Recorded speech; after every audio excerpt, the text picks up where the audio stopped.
Welcome to Season 5 of Inflammation Nation. My name is Maebh Coyle, Health Information Officer at Arthritis Ireland. Inflammation Nation is a podcast from Arthritis Ireland, which is aimed at increasing awareness and understanding of arthritis and related conditions. I'd like to welcome Dr. Pádraic Dunne to this podcast. Dr. Dunne is a lecturer and researcher based at Centre for Positive Psychology and Health at RCSI. He's also a visiting associate research professor at Trinity College in Dublin. As an immunologist, practicing psychotherapist and meditation teacher, Dr. Dunne works on the development of health and wellbeing programmes for undergraduate and postgraduate healthcare professionals, as well as for patients suffering with chronic disease. He is also interested in the study of psychoneuroimmunology and the impact of mind-body interventions on these integrated systems during health and disease. Dr. Dunne lives with axSpA himself, otherwise known as axial spondyloarthritis. So welcome to this podcast, Dr. Dunne. Thank you so much for joining us. Thanks very much, Maeve. It's a great pleasure to talk to you. Thank you. So, such an interesting career, and that's the thing I'd like to start with is the fact that you're an immunologist, psychotherapist, and then a meditation teacher, and that's just a fascinating combination. So would you just give us a bit of background on how that all came about? Yeah, sure. I mean, I have taken a very windy road in terms of my career. When I was in the thick of it, in terms of my immunology training, I wouldn't have said that my personal life was influencing my professional career. But when I look back now, so I'm 52 now, it clearly was. So I started a PhD in immunology in 1998 in the Royal Free Hospital. It's part of University College London. Finished a PhD in immunology there. So I was basically involved in human-based immunology, vaccine research, aging in the immune system, that kind of thing. Mm-hmm. And really, when I look back now, I have an autoimmune disease, and that's why we're here talking today. I think there was a subconscious fascination with what was happening inside my body and what the professional interest came to be about. Now, around that time as well, my disease progression was getting worse. And one of the things, so rheumatologists are fantastic. Everybody in healthcare and rheumatology is great. They're very supportive. But I think the emotional regulation that it becomes a real problem in chronic pain. And I was diagnosed when I was 14. Teenagers can be angry at the best of times. And when you give them a diagnosis like that, you get into this kind of existential crisis framework in your head where everything seems futile and you're an angry teenager. You're more angry than usual. Yes. With chronic pain. I was very much into sport. I couldn't play any type of sport anymore. My joints were swelling up. Took a few years to get a diagnosis. That made things a little bit more difficult. This was pre-biologics, so the medications weren't that great. And if they were a bit harsh in your tummy and other things. So my behavior was pretty bad. Late teens, early 20s, and this is around the time I'm approaching my PhD. I've got a lot of emotional dysregulation. I've got a lot of anger issues. The pain is out of control. The disease is just about being managed. So dysfunctional from a kind of an emotional personality basis. Now, if you saw me from the outside, I was probably doing okay. Yes. I was being functional, but that was bubbling up. Absolutely. And I'm just thinking there, it's just so similar to some of the people I've interviewed where they speak about, all those thoughts, which I'm sure you had, this isn't fair. I'm looking at my friends, they're able to go out. I have to maintain my energies. You're not able to play sports, which I imagine was excruciating. And mentally, now that you say that, that really rings a bell because I've seen it with my own eyes, how the impact that can have on people. So that all makes complete sense. But sorry, continue, please. Very interesting. Yeah. So really, I had to do something about it, and so my long-suffering wife at the time was my girlfriend, and she really helped me see that I need to see something about or see someone about this, non-rheumatology based, non-medical based. So I actually went to counselling. Yes. Initially, and I was fairly skeptical. Okay. For me, that was kind of, how's that going to help me? I'm in hard research. I don't really buy into this. Anyway, I went. That was one of the most impactful things I've ever done, in terms of really talking about the disease process, the impact it was having on me. And again, that thing you were talking about, and, I presume we'll talk about it later as well, acceptance. There was no acceptance. Yes. There was a rage against this process. Yes. And then the injustice of it, Yeah. And all of these things are whirling around inside you. And then to process it from a psychotherapeutic perspective, I mean, light bulbs went on everywhere. And not just about the disease process, but about, where I came from, my family, my position in the world. So that started a positive ball rolling. Now, another thing that started more intensely at that time is this thing called meditation. Yes. And I had, in my teens, I was fascinated with kind of spirituality, existential-based things because of, your existence is threatened by disease like this, especially as a teenager. And I just started to read lots of different things. And one of the things that kept popping up over and over again was this word meditation. I didn't really know what it was, but it seems like everybody was, in these different contexts, were recommending it from these different books, from philosophers to, Hindus to Buddhists, lots of these different books. Yeah. And I kind of dipped into it. I didn't know what I was really doing, had some nice experiences. Then I forgot about it. Yeah. And then around the same time that I would have been in psychotherapy, I started really, really playing with it in earnest. And that's when I remember going to my rheumatologist in London at the time, and she's saying to me, what's going on, because some of the markers are down. And there was nothing changed really as far as I was concerned. But then afterwards it dawned on me, well, it's this practice. It's doing something to me. I'm calmer. I'm less angry. I'm still angry, but I'm less angry. I'm more able to regulate my emotions because of this practice. So I returned. So my daughter was born in 2003, and we returned to Ireland, and I was working in immunology in Trinity, and I started to become more disaffected with that type of medical research. It just, I felt like something was wrong. I wasn't in the right space. Okay.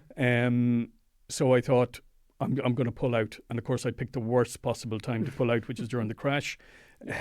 So I was part-time doing a degree in psychotherapy while working in St. James's in TB immunology.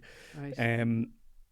And eventually I pulled out completely, set up a small practice. And as far as I was concerned, that was it for me in research. I'm never going back to academia. Okay. That's the end. Now you can call me a counsellor or psychotherapist. That's what I'm doing. Yes. And then 3 years later, a bit like the mafia, I got kind of pulled back into research. Yeah.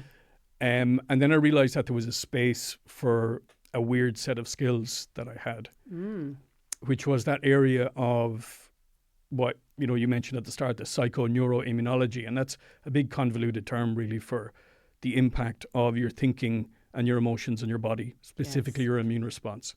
Yes. And a negative thought will initiate a cascade inside your body within nanoseconds. So you'll have the production of adrenaline within nanoseconds. 15 minutes later, you'll have the stress hormone cortisol produced into your bloodstream. And that's just a thinking process. Wow. That is so, that's just struck me there. Aren't we programmed as humans to latch on to negative thoughts? Yeah, completely. So what that's doing in the body is so interesting and slightly overwhelming, because the need to then dial that down is so crucial, and so many of us aren't doing that. So can we go into that? I wanted to ask you that. The stress response, I know historically it's very difficult, I believe, to study stress because we all perceive stress in different ways. So how I, perceive stress might be very different to the next person. How is that studied, Pádraic, and how can we track the impact of negative thoughts on our body, just as you're explaining there, and then maybe we'll move on to how then can we track a more positive, calmer way of being and the positive impact on our body? Yeah, well, the first thing to say about stress is that, stress isn't all bad. Yes. And without stress, we wouldn't have evolved out of the swamps. And stress, without stress, we wouldn't be ambitious. Without stress, you probably wouldn't go and seek a partner. So Very good point. Very good point, yes. Stress can be good. And actually, biochemically, we need stress because it trains our system. The problem is when it gets out of control and becomes prolonged. In terms of studying it, there's so many different types of stress. It makes it very difficult to study, as you're saying. For me, like, stress is a normal response to negative things happening in life. And for me as well, I tend to not like the over-medicalization of mental health. For me, anxiety, depression, stress are normal human reactions to suffering. Yes. They're just normal. Yeah. Now, they can progress into very serious states. I'm not diminishing those experiencing, but they're still normal responses. You know, depression is a normal response to overwhelming stress and trauma where the body just wants to shut down. And we want to retire into a cave and sleep forever. Yes. And that's a natural response to an overwhelming threat. So, but for me, it's not so much stress that's the interesting thing, it's the thinking process. And, you know, if you've got an autoimmune disease or inflammatory condition, and if you think that a bunch of negative thoughts can ignite negative emotions, and that can ignite every immune cell in every lymph node in your body within minutes, now you're adding fuel to an already burning flame. Yes. And this is the catch-22 that everybody who has an autoimmune inflammatory condition has, because, like we said at the start, this is unfair. I don't accept this. This is unreasonable. It's not fair that I'm looking at people walking by me and they seem okay. Yes. So that thinking is now accelerating my inflammatory condition. Absolutely. So now we've got this catch-22. Yes. So, and we're stuck in it. We're stuck in a cycle of completely that way of thinking. Yeah. Yeah. So how do we get out of it? How do we get out of it? Right. So how we get out of it first for me is awareness that it's happening in the first place. So for many of us, we usually engage the majority of life on a day-to-day basis on autopilot. And especially when we're in a stress response, we become reactive. Yeah. So if I'm in a car and you bump into me in the car, boom, I'm activated immediately. And depending on my personality, I can become aggressive, I can become upset, whatever that might be. We're reactive creatures. That's one thing. The other thing is many of us are unaware of how vicious our inner critics are. Yes. We're unaware of how dark our thinking actually is until we lift up the lid. But most of us don't want to lift up the lid because we're afraid of what might be underneath there. And I understand that. But step one is actually to lift up the lid. Yes. And to understand, wow, I'm very negative about myself. My inner critic is very loud and nasty. I have no self-compassion. I have buckets of compassion for everybody else, but I have none for me. If I knock over a cup off a table, expletives are just foaming out of my head. If I have a son or a daughter or a friend or parent and they were saying the same thing, I would be very upset that they were talking to themselves like that. But we talk to ourselves like that all the time. So to become aware first. Yes. What's happening here? Yes. And I'm just thinking a very simple way that people could do that. Could they just simply start writing down what they're saying to themselves? Yeah. I mean, so I don't see new people anymore from a psychotherapeutic practice space, but I used to love seeing somebody come in who wrote diaries or reflective journals. Okay. Because that is a gold mine. Yes. Because you can, the thing is we forget what happened last Tuesday. I couldn't tell you what I had for lunch last Friday. No idea. But if you're keeping a record of how you're feeling, you can get an understanding of the things that make you reactive. So it could be Joe in accounts who actually sparks you, but you're not aware that Joe sparks you because maybe Joe reminds you of an uncle that you didn't like when you were 5. You know, all of these kind of... Yeah. So the written word on paper, hugely important for self-reflection and awareness. Yeah, absolutely. Yes. And it's making conscious what's in the kind of subconscious. It's bringing it up, isn't it? Yeah. And maybe people, even that is difficult for people, but it's a start, as you say, and that's a start on the path to more self-compassion.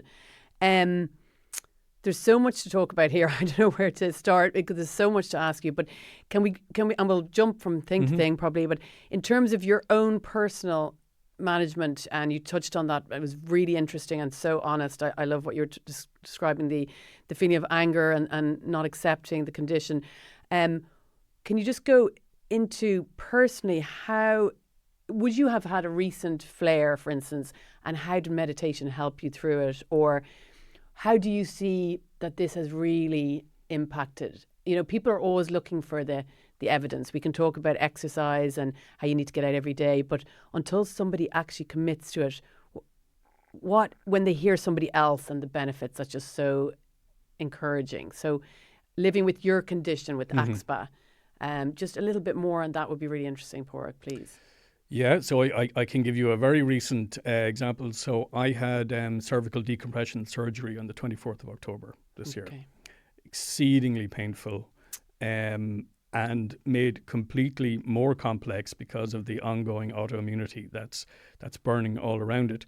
And for me, I had to engage in meditative practices to actually help calm down the bodily systems, right? But also the raging thinking process. Because for me, yes, I have more of a handle these days on emotional regulation and the thinking process, but it never stops. It's like a river of fire underneath all the time. And that's a key message for anybody listening to this. If you're starting this, like, bear in mind, I've been doing this now, I'm 52. I've been doing this since I was, early to mid 20s. There's still that fire that never goes out underneath. And you have to be realistic about that thinking process and that emotional fire is always there underneath, and there has to be an acknowledgement of that. Yes. So for me, I come out of surgery, it was very painful, quite difficult to manage. So once my focus started to return, I have to re-engage again with my meditative practice. And that is the thing that stabilizes me like a rudder on a boat. Now, for me, and we can talk about meditative practices and the ins and outs of them and what they do for you, and I do a specific type of one. But for me, I'll have to engage in at least 20 minutes. Okay, that's what works for you. At least 20 minutes. At least per day, obviously. Twice. Yes, twice per day. Okay. At least. Yes. Because there's a lot going on. Okay. And just to backtrack slightly, and I say this, so in our research, we've been researching with individuals with a chronic disease diagnosis, or if I was bringing an individual through this process, meditation practice is not for battle. Okay. Meditation practice is for the in-between states. Yes. So meditation practice was not helpful for me in and around the surgery. Well, actually, just before it was, but just directly after it wasn't, because it's too difficult in the heat of battle, in extreme pain, to actually engage in that focused concentration. Yes. And I see people trying to put the fire out in battle with meditation, and they can't do it, and they get frustrated, and they say, that's not for me. Okay, that's very interesting. Meditation fills up your fuel tank before and after. Okay. That's the trick. So you're not going to go into, even just talking about breathing, you're not going to be able to manage your breathing in the height of an anxious state. The breathing is different for me. Okay. So the physical things you can engage in. Okay. It's the mental cognitive. So the cognitive aspect of meditation is too hard. Okay. Breathing, you can do, breathing hanging upside down in the tube in London or on the top of a mountain in Wicklow. That's one thing you can do. You can breathe. The breath is the most beautiful gateway. Yes. To all of this. It's the physical gateway. Okay. It's the stuff afterwards. Okay. Because if you're in extreme pain and you're trying to tame this rabid animal, it's too hard.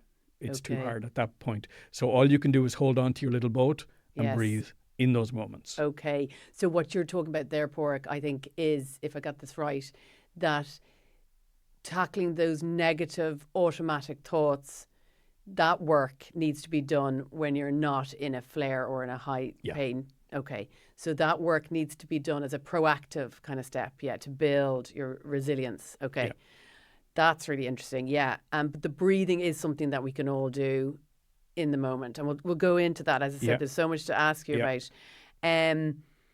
Would we just go into, you talked about when the body and the mind is on fire.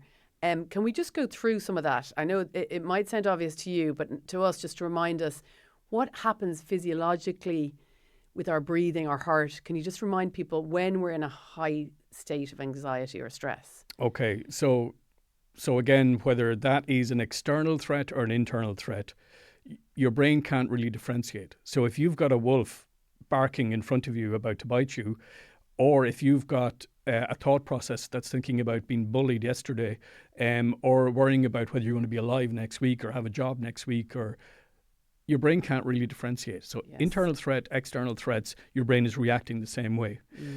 Within microseconds, adrenaline is produced. And that activates multiple systems in your body. That's the fight or flight. The third element of adrenaline people rarely talk about, and that's the freeze response. Yes. And the freeze response occurs when you can neither run nor fight that threat. So we tend to shut down. If you're a mouse, you'll play dead. And then the cat will drop you. Yes. For humans, we'll either faint or we will go into a state where we have no facial expression. We look like there's nobody home. So that's the freeze state. If you're talking about the body, then what happens is the autonomic nervous system, which is an automatic part of our nervous system. It comes from the base of our skull down into our spine. We've got two arms of this. We've got the sympathetic arm, which is the accelerator of a car. Yeah. That's adrenaline producing, and that's associated with stress and fight or flight. And then you have the parasympathetic system. Parasympathetic system are the nerves that are the brake. Yes. They deal with digestion. They deal with contentedness. They deal with libido. They deal with social engagement. You want a balance between the two, because if you've no sympathetic response, then you're going to have no action in the world. But you want a balance between the two. When we're stressed and anxious, the sympathetic adrenaline focused arm takes control. Yes. And it's like revving a car constantly. And going back to the thing about awareness, if you're not aware of your thinking process, revving that car, then you're damaging yourself physiologically on a daily basis. So the trick is, how do you put the brake on and activate those nerves? Yes. And the best way to activate those nerves is through your breath. Now, you can do other things. You can sing. So if you're in a choir, that is one of the most impactful ways you can manage stress and anxiety. Wow. Is singing. Okay. Because you're activating parasympathetic nerves that are wrapped around your larynx and your pharynx. And when you resonate them, they become activated and they calm the system down. Fantastic. Certain foods do it as well. Yeah, I've heard humming. Yep. It works really well in it. Yeah. Because do you find, I'm just listening to you here and I'm thinking about other people listening, do you get any reactions from people when people say, "Oh, the breath again. Don't tell me to breathe, Pádraic"? Yep. That's why for me, meditation is a dirty word, especially in medicine. I tend not to utter that word. Gosh. Even in research, we were trying to get research done a few years ago with St. James's Hospital in the emergency department there. And we were calling it mantra meditation, and we were getting our manuscripts rejected. Wow. And then for me, I just thought, who cares what it's called? So we called it attention-based training, and it was accepted for publication. Yes. I don't care what we call it. You can call it digging ditches for all I care. So meditation, breathing, yoga is another dirty word. Why are you getting me to do all these things? Yes. What is that? Why do people switch off? Why do people, when it's something that's free, it's relatively easy? Yeah. Do you have any insight into why that reaction? It's interesting. I think psychologically it's diminishing the issue that I might have. Are you telling me that something so simple can actually help me manage this thing that is so complex that 10 different consultants haven't been able to manage, with 5 different biological treatments, over 30 years of pain and suffering and all the side effects that come with it? Are you telling me that breathing is going to help me with that? Okay, it's like it's an insult to my intelligence, kind of. Yep. Okay, but have you come into contact with this person that the stereotypical response, and you've been able to totally do a U-turn with them? Yeah. Okay. Most people, but okay, you can bring a horse to water, but you can't make them breathe, right? Yes. So, I mean, you can do certain things like if I'm sitting in front of somebody, I can say, look, if we breathe in a certain way and we switch on the vagus nerve, which is part of your parasympathetic nervous system, I can make saliva pump into your mouth just by breathing a certain way. So if I can do that, there's something going on here, right? Yeah. And if you trust me and believe me when I say that you're actually regulating your immune response within minutes. You're also regulating your epigenetic profile. So your genetic profile can be regulated within 20 minutes. There isn't a drug on earth that can do that. Not yet, anyway. Wow. Okay. So that's been studied. Yeah. Okay. So within 20 minutes of mindfulness meditation, so this is a study was done some time ago, genes that were associated with the stress response were turned off. So many of our genes have little taps on them, and that's called epigenetics. Yeah. And so like genes related to eye color and hair color, they're set in stone. But many of our other genes have little on and off switches on them. And depending on the environment that we get exposed to, they can be switched on or switched off. And we develop patterns in our DNA. And we know, for example, that exercise, eating certain healthy foods, meditation practices, switch on and off different patterns of these genes. Yeah. So this is a practice that's for free. Yes. You have to do it or you'll die. If you do it in a certain way, you will regulate pro-inflammatory genes, switch them off. Now, it's not magic, and you're not going to completely switch off inflammation, but you'll dampen it down. Yeah. You'll activate parasympathetic nerves just through breathing. Yeah. Now, and you're doing it anyway. As you said, you have to breathe why not anyway. take advantage of it? Yeah, do it properly. Yeah. Yes. But it's time. Okay, again, we it's hear time, it's yes. time. It's so time. time is the big issue. When am I going to do this? Am I going to do this in bed in the morning before I get up and just set my alarm? Right. When do you do it? Well, before I tell you how I do it, my answer to anybody who says I don't have time is you don't have time not to do it.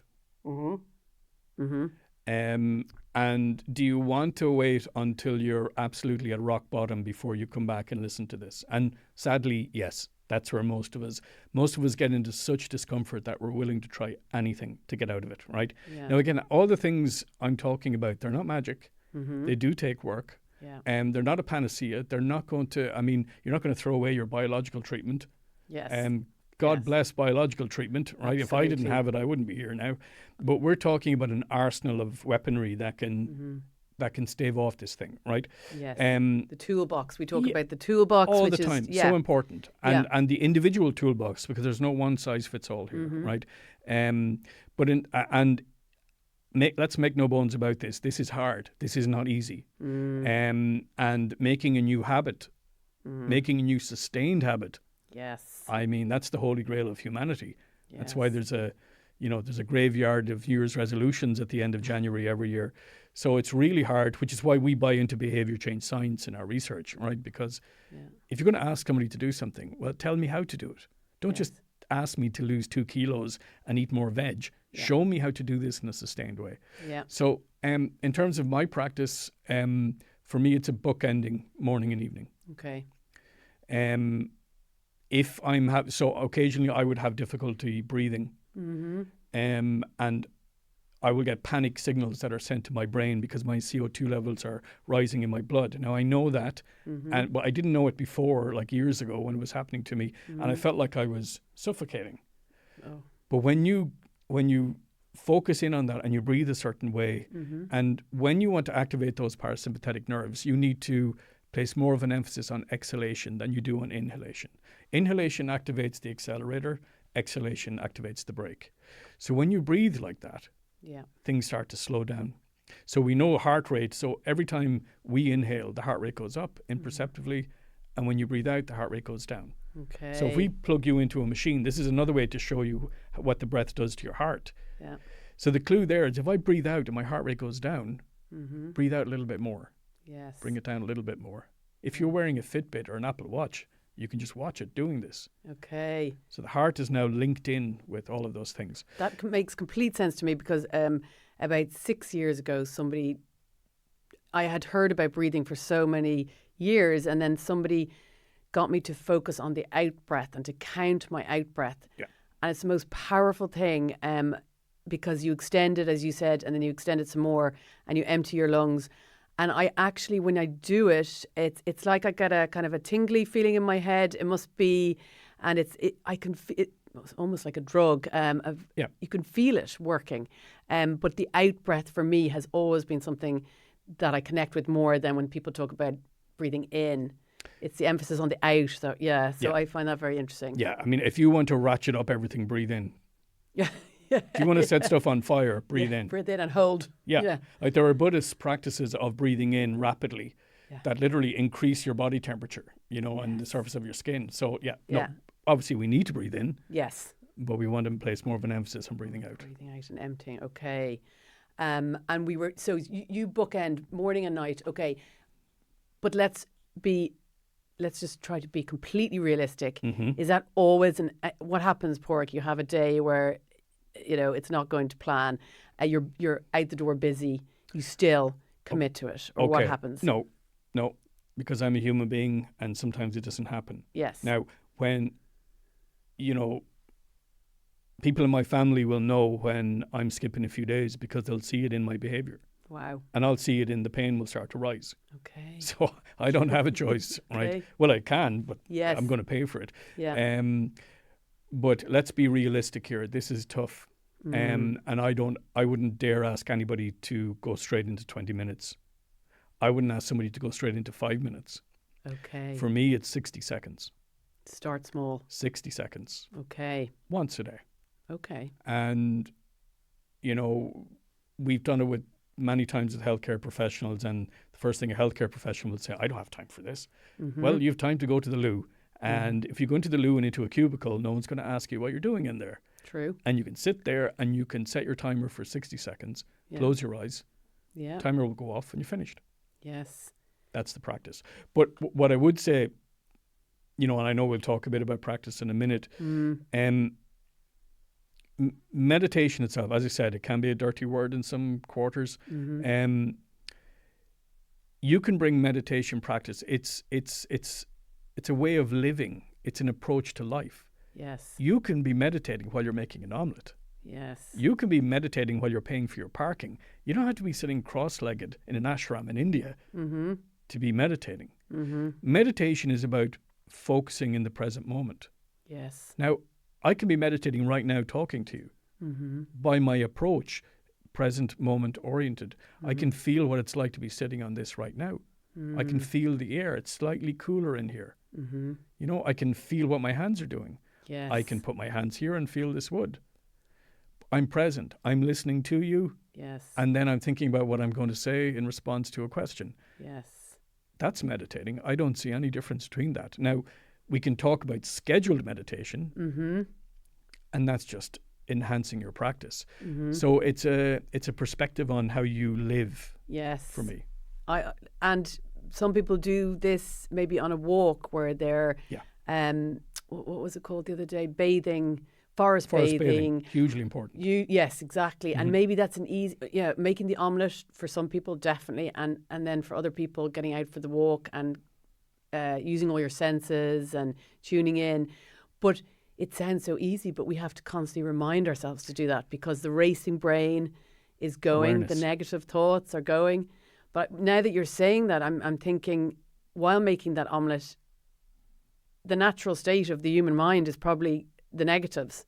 Whereas when you stop and concentrate on the omelette, you're not only giving yourself a break from the negative thoughts, you're switching them off, and you're moving into a different way of thinking. So it's so powerful, but yet it's so untapped. That's what's frustrating, isn't it? It is. And the first thing you'll do is, as you crack the egg, you'll go into autopilot and you'll start projecting into the future. You'll start projecting into the meal, who you're having the meal with, tomorrow, next week, that appointment.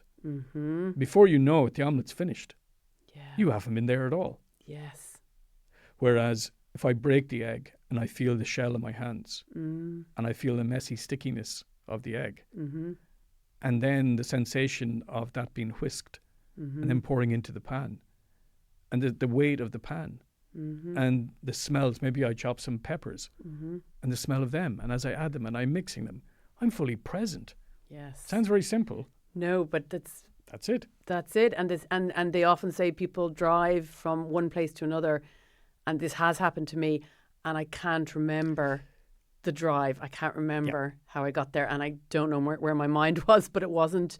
Obviously, it's very interesting how the brain works, because there's a certain awareness where I'm keeping myself safe, I'm not crashing into other cars, but I pull up and I can't remember the drive at all or where I was. Yeah. So that is the feature. Really common. If I had a euro for every time somebody sat in front of me over the years and said, I'm definitely developing dementia because I can't remember anything anymore. Yeah. So people are leaving irons on, keys indoors, car doors open. I introduce myself as Peter. I can't remember the person's name. 10 seconds later, I'm watching a Netflix show. I can't remember what the last 10 minutes were. I'm reading a book. I have to reread the same page over and over and over again. Yes. That is because your brain can only do so much for you. It's a magnificent machine, but it's trying to beat your heart, digest your sandwich, and do everything else. And you're projecting into the future, or you're regurgitating an argument from 2 weeks ago. Yeah. The lights are on, but there's nobody home. Yeah. So there's no present moment awareness. So therefore, big chunks of the day disappear. Yeah. And make me feel like I'm losing control. Yes, that makes sense. So gain control. The key is the little triggers and the reminders.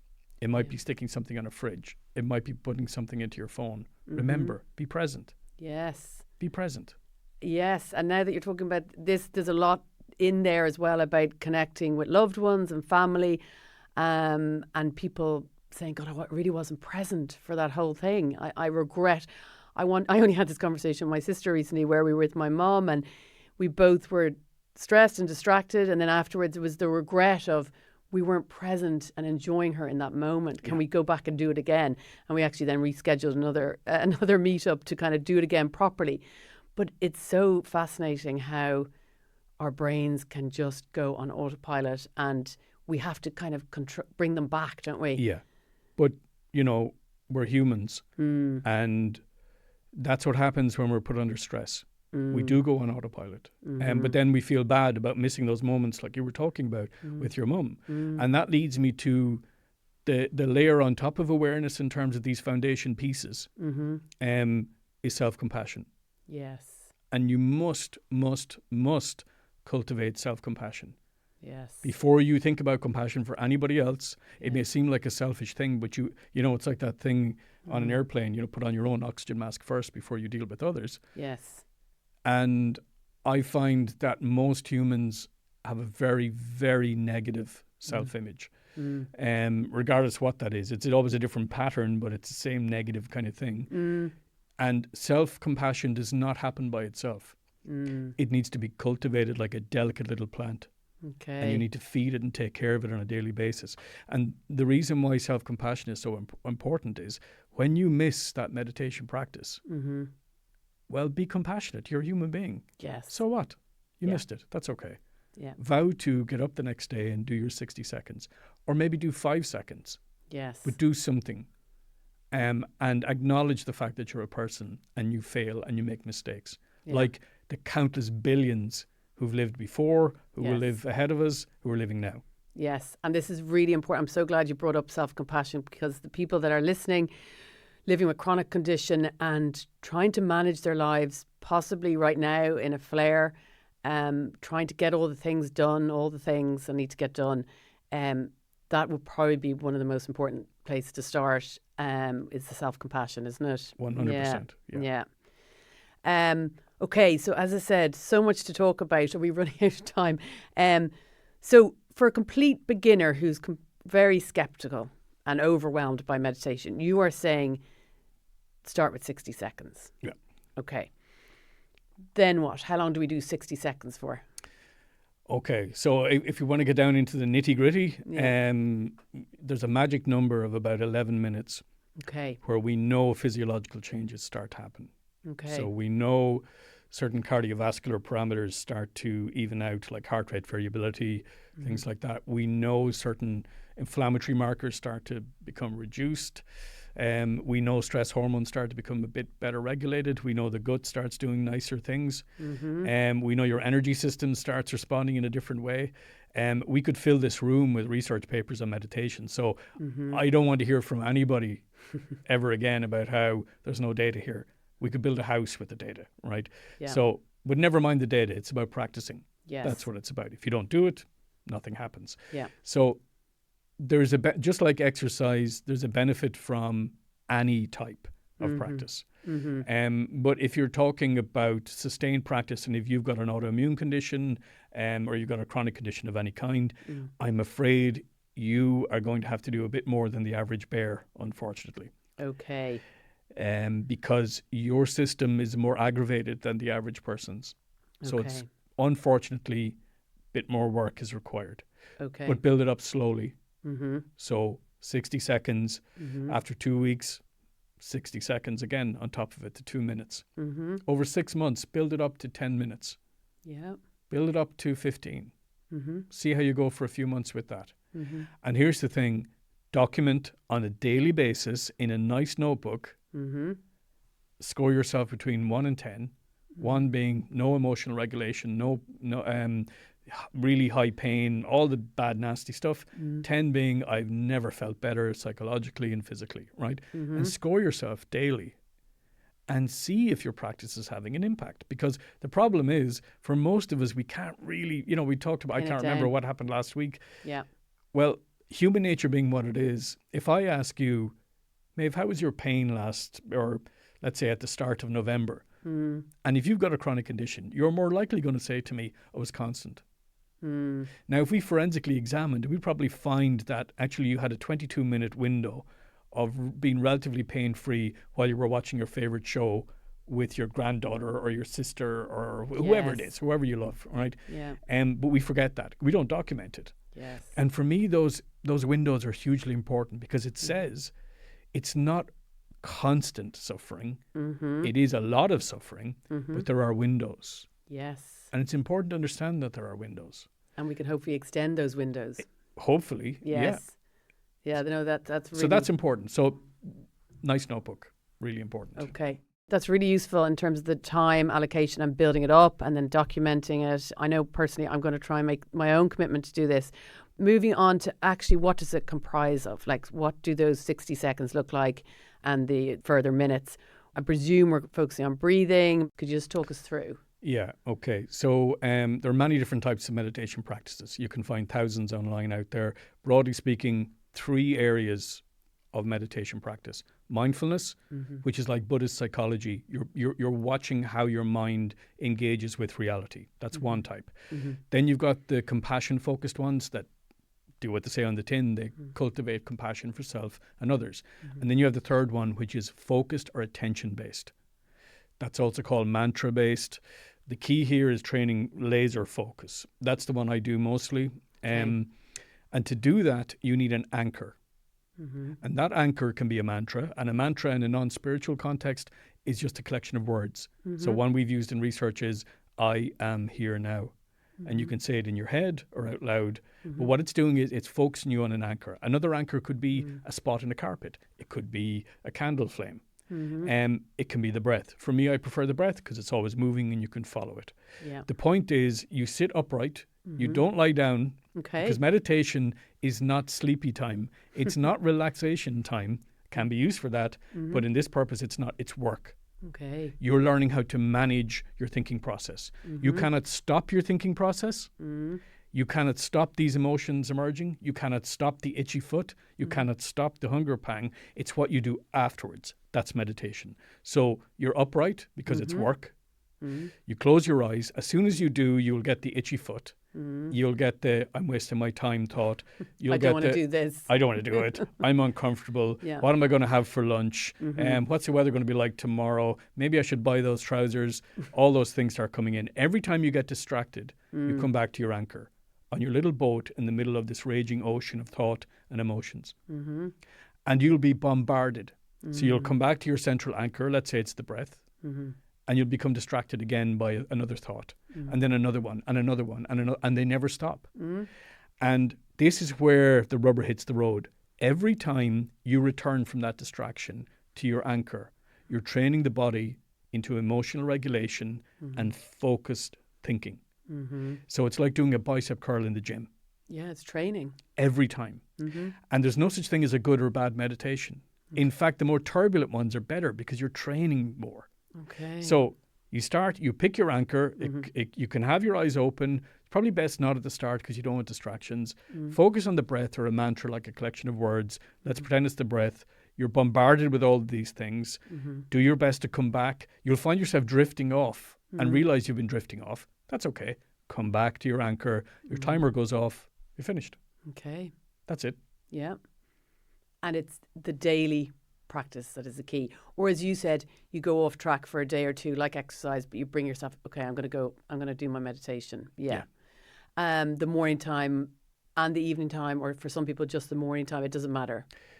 Look, ideally where you want is if you can have a goal after 12 months where if you can hit 10 minutes morning and evening, that's a wonderful place to be. And the thing is, eventually you'll hit a spot where you will realize you have to meditate. You'll also realize that you get beautiful experiences when you meditate, and your brain will want that more. And that's a good thing. Fantastic. Okay. To wrap up this fascinating podcast, we're going to go now into Pádraic guiding us all through a meditation. And I think this is the best way to start your practice. And I'm going to do it with you and be guided by Pádraic. Okay, so it's important to say that sometimes the body is in a state of discomfort, or we become agitated, or we're upset, or we're angry, and it's very hard to drop into a meditative state then. So we need to calm the body down first. Do a few minutes of checking in, becoming aware of it, being grateful for it. And that's what we're going to do now for a few minutes. And then we're going to do a little bit of breathing where we place more of an emphasis on those nerves that we talked about, and then we'll drop into silence for 60 seconds. So if you're sitting upright, if you can, don't worry if you can't. If you're lying down, that's okay too. And maybe get those kinks out of your back or your legs or wherever is a little bit uncomfortable at the moment. And if you are sitting upright, you can make sure your feet are flat on the floor. You can have your hands clasped or whatever is most comfortable for you. And just breathe as normal. You don't have to do any fancy breathing here. So we'll begin by bringing your attention to the toes on your left foot. And if you can, try and get a sense of the individual toes. Don't worry about it if you can't.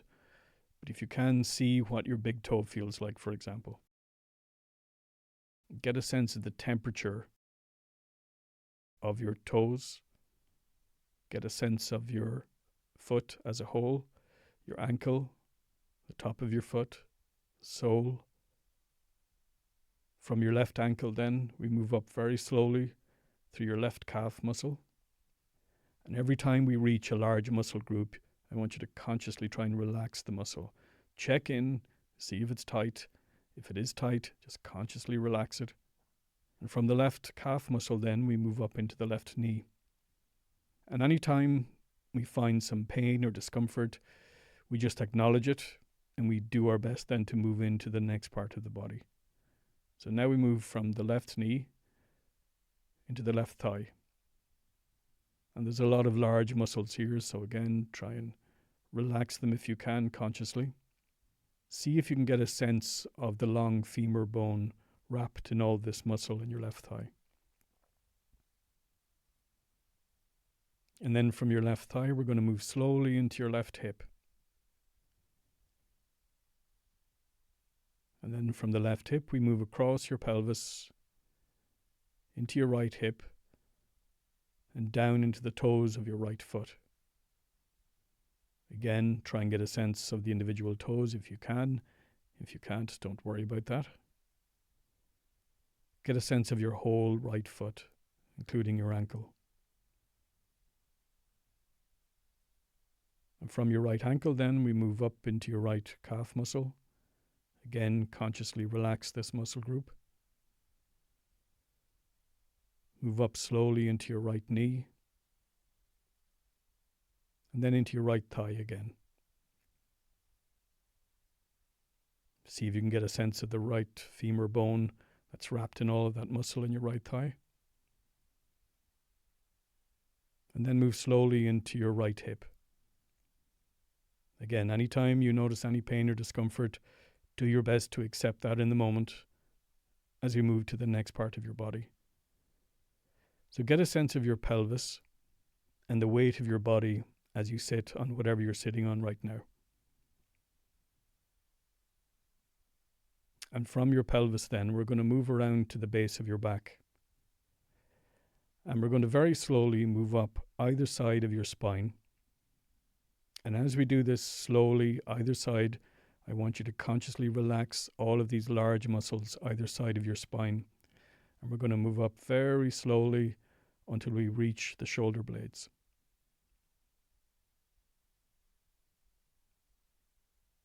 So from the shoulder blades then, we move into the muscles of the left shoulder. And again, consciously relax that muscle group as you reach the top of your left arm. And I want you to feel the weight of your left arm as it hangs from your left shoulder. And move down then into the tips of the hand, your left hand. Get a sense of your thumb, your wrist. Move up through your left arm into your left elbow, your upper left arm. Feel the weight of your left arm as it hangs from your shoulder. And then from your left shoulder, we move across into the muscles of your right shoulder. And again, feel the weight of your whole right arm, including your hand. Move down then to the tips of your right hand. And back up into your thumb and your right wrist. Move slowly up your right arm as you pass through the elbow, upper arm. Back into the right shoulder. And now we move to the back of the neck. And as we stay at the back of the neck, I want you to feel the weight of your head. And maybe rock it slightly left and right, just to feel the weight of your head on your neck. And from the back of your neck, we're going to move around to your throat and up into your jaw. And I want you to consciously relax your jaw left and right now. Get a sense to see if you're clenching your teeth. If you are, just unclench your teeth. And move up left and right, either side of your face, past your cheekbones. Move up to your forehead and smooth out your forehead. Relax the muscles around your eyes. And relax your whole face. And from your face, then we move around to the back of your head and slowly up to the top of your head as you get a sense of the scalp. And see if you can get a sense of the blood flowing through the skin and the top of your head.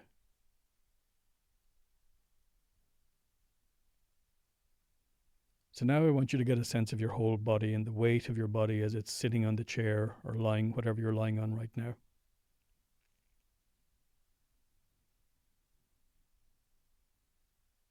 And we're going to move into a couple of breathing exercises where I just want you to breathe through your nose and out through your nose. And I'll guide you through this. And I want you to breathe in through your nose for 1, 2, 3, 4, 5. And now I want you to breathe out through your nose for 1, 2, 3, 4, 5, 6. So again, we'll do that for a number of times. So breathe in through your nose. 1, 2, 3, 4, 5. Now breathe out through your nose. 1, 2, 3, 4, 5, 6. So I want you to continue to breathe as normal. Feel the weight of your body. Be grateful for the fact that you're alive and you have a body. And I want you to rest here in silence now for 60 seconds. And just follow the breath. You don't have to do any fancy breathing. Just follow the breath as it moves in and out. And each time you become distracted, return to the breath.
I don't know about everybody else out there, but I'm definitely feeling more relaxed after that. Thank you so much for your time today, Pádraic. That was fascinating, and I hope everybody listening can, in some small way, start this practice and document the benefits as they go on.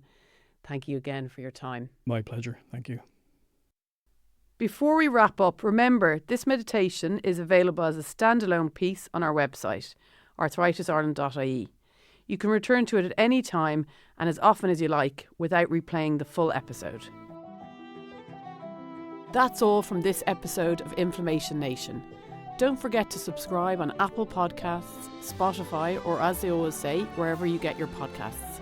For further information about arthritis, you can visit our website, arthritisireland.ie, or contact our helpline on 0818 252 846. See you next time. Inflammation Nation is supported by Pfizer and AbbVie.